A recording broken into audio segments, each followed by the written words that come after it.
Bonjour à tous, bienvenue sur la chaîne, c'est Julien pour cette nouvelle vidéo guidance. Cette fois-ci, ça sera du 4 décembre 2022. J'espère que tout le monde va bien, que tout le monde se porte au mieux. Alors, pour cette vidéo guidance, nous allons retrouver quoi? Notre oracle des chakras, comme ceci. Nous allons avoir l'Epiclacte le Normand avec son extension comme celui-ci. Et là, nous allons avoir notre petit oracle de la création de Eve Corrigan. Alors, on va voir, on va ressentir quels sont les messages que l'on peut avoir pour cette journée. Allez, on va se faire une petite coupe avec l'oracle des chakras. C'est toujours un oracle, pour ceux qui m'ont suivi, que j'utilise régulièrement, que j'ai utilisé un peu plus régulièrement de façon antérieure. Et là, je l'avais un petit peu laissé aller dans les vidéos. Alors, l'oracle des chakras, quel est le message pour cette journée? Nous avons la stabilité émotionnelle. J'ai presque ce ressenti qu'on a envie un petit peu de trouver une harmonie, de trouver une fluidité, presque un petit peu envie de se reposer également. Puisque nous avons la carte de la famille, nous avons le nid, entre guillemets, l'appartenance, la communauté, la culture. L'imagerie me montre plutôt qu'on a envie d'être un petit peu dans un côté cocon, dans un petit côté cocooning, comment vous dire, se renforcer par rapport à ce que l'on désire vivre, se reposer, vivre, regarder une série, presque entre guillemets, se mettre dans le canapé, regarder une série télé. Enfin, il y a une notion un petit peu d'activité, mais pas forcément d'une hyper-activité. Pas forcément de quelque chose qui est, on va dire, dans un surdynamisme. On nous montre plutôt qu'il y a là une réalité, quelque chose qui nous apporte quelque chose de beaucoup plus fort. On se préserve soi-même, soit on se contente à faire une activité qui nous parle, enfin, vous voyez, je fais même des répétitions, qui nous porte, entre guillemets, qui nous nourrit. Mais on a vraiment cette notion un petit peu de tranquillité et de joie, si je puis dire. On a, comme les liens, on va dire, mental, les réflexions, où on a une notion d'ouverture, où on a une notion où on va pouvoir, très concrètement parlant, avoir son esprit qui s'évade. Mais j'ai plutôt ce ressenti-là, que là, on va pouvoir partager des bons moments, reprendre un peu confiance, un peu stabilité. Il y a comme une notion de belle communication qui se vient, mais je vous dirais presque, dans mon premier ressenti, une communication qui se fait avec soi-même. Ça peut paraître un peu atypique, ou pour certains, ça pourra peut-être être ridicule ce que je dis, mais c'est plutôt là ce que je ressens parfois. On est tellement dans le mental, on est tellement dans certaines réflexions, ou dans certaines, je ne vais pas dire méditation, mais obsession, j'emploierais le terme, qu'on se braque ou on se bute. Et là, on est plutôt comme réussir à se réouvrir, à se retransformer par rapport à certains contextes. Alors, le petit Lenormand nous annonce quoi?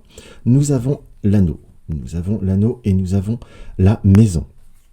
Donc soit on est sur une période où dans quelques jours on est en train pour certains de préparer comme une signature vis-à-vis d'une maison, soit un contrat, soit un bail, soit quelque chose de beaucoup plus officiel par rapport à un achat, par exemple d'une maison. C'est sûr qu'on va pas le signer le jour d'un dimanche, c'est une affaire entendue, mais il y a comme si quelque chose qui devait également, donc sur quelque chose de général, comme trouver un accord, comme trouver un équilibre, j'emploierais ce terme-là. Voilà, on est bien d'accord, un équilibre, transformer certaines émotions pour retrouver une forme de partage, une forme de, j'emploierais pas de fusion, mais vraiment j'ai cette notion d'équilibre qui m'apparaît et de fidélité avec soi-même, fidélité avec le cœur et fidélité envers une situation en global en fait. Donc on est sur quelque chose qui nous est montré comme plutôt très positif, simplement c'est comme s'il fallait aussi prendre le temps au temps. Allez, dimanche, D, I, A, N, C,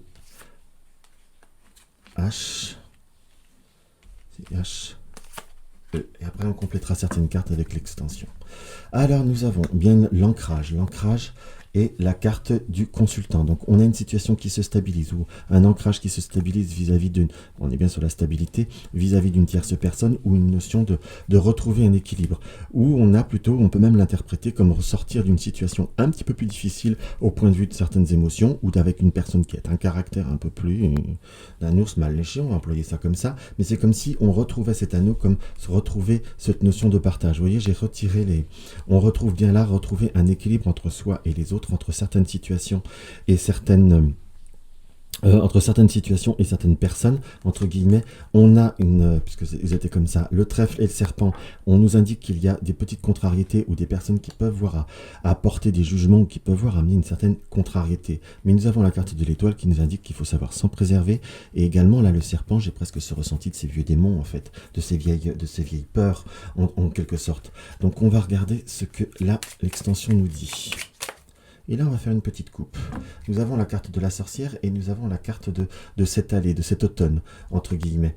Donc, on sent qu'il y a comme une situation qui peut voir être l'atteinte ou des schémas qui durent depuis un certain moment. Allez, on va regarder sur le consultant. Nous avons quoi? Nous avons quelqu'un quand même qui a un caractère, qui est une situation ou un caractère qui est plutôt conflictuel ou un peu une tête de nœud, comme on dit chez nous. Donc, il faut savoir justement savoir dénouer ce nœud, mais parfois, c'est pas en mouillant un nœud qu'on le dessert mieux. C'est peut-être en changeant aussi certains contacts. Nous avons la carte consultante, enfin la carte 29, la deuxième carte 20, cette deuxième carte entre guillemets, puisque là je suis dans l'extension avec le serpent. Méfiez-vous des personnes là qui ont parfois une notion d'une bienveillance ou d'une personne un peu plus âgée ou d'une notion de personnes de famille mais plus âgées qui parfois apportent des doutes et qui pensent être dans la bienveillance ou qui peuvent, on donne l'impression de donner des conseils, mais qui parfois ouvrent plus de problèmes qu'autre chose, que l'on soit d'accord. Et là, nous avons, vous voyez, je retire là, et nous avons la carte de la justice ou la carte de la balance, de l'équilibre. Donc, vous êtes sur une journée où vous allez réussir à retrouver un équilibre entre vous les autres, entre vous et multiples situations, et surtout, on est sur une notion d'ouverture, en fait. Mais d'ouverture en trouvant une paix et surtout en pensant à soi. Que l'on soit d'accord. Allez, on va recouvrir la balance. Et là, en pensant à soi, puisque nous avons le cerf qui nous indique, aussi en étant dans cette force tranquille, et en surtout aussi peut-être également à lâcher certaines émotions ou certains schémas qui sont répétitifs, et ça, vous y pouvez rien. Je vous dirais que on est obligé de subir, mais on subit, on peut le transformer en s'écartant, entre guillemets, en justement connaissant les situations ou les schémas, en évitant de se laisser entraîner sur une piste qui ne vous correspond pas. Mais on est sur une belle libération, puisque nous avons l'étoile, hein. Simplement, ne pas prêter attention à certains parasites qui parfois portent plus de problèmes que d'arrangements, entre guillemets. Pensez à vous-même. Et nous avons la carte en scène. Il est temps d'agir. Punaise, on est vraiment en plein dedans. Tu peux rêver ta vie, concevoir, planifier tes projets et tes envies. Mais si tu ne t'y attelles pas, ils ne pourront se réaliser. Garde la foi dans tes ambitions et actions et ce que vous désirez. Et tout ira bien. Donc voilà mes chers amis ce que je peux avoir à ressentir par rapport à cette petite guidance. Donc n'hésitez pas à mettre un like si ma vidéo vous a plu, à partager mes vidéos sur les réseaux sociaux. Si vous découvrez ma chaîne, abonnez-vous. Un petit commentaire, ça me fait toujours très très plaisir. Dans tous les cas, je vous embrasse et je vous dis à demain.